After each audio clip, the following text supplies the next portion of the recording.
Hello viewers, Radhe Radhe. আজকে বানাবো টাটকা এঁচোড় চচ্চড়ি। চলো এটা বানিয়ে নিই। দেখো কি কি লাগছে তোমরা দেখে নিয়েছো। আর আমি এঁচোড়টা একটু ভাপ দিয়ে নিয়েছি। আমি একটু গরম তেলে পেঁয়াজ আর ফোড়নে 5 ফোড়ন, তার সাথে সমস্ত সবজি দিয়ে দেবো, দিয়ে একে একে ভেজে নেবো।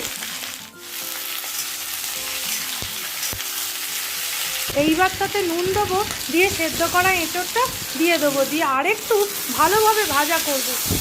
ভালো করে ভাজা হয়ে গেলে জল দেবো, জল দিয়ে হলুদ দেবো, আর সর্ষেটা অবশ্যই লাগবে। সর্ষেটা বেটে সবজি সেদ্ধর পর দিয়ে দেবো, 2 পিস কাঁচা লঙ্কা দিয়ে। তোমরা অবশ্যই গরম গরম ভাত দিয়ে এই চচ্চড়িটা একদিন বানিয়ে খেও, দারুণ লাগে খেতে।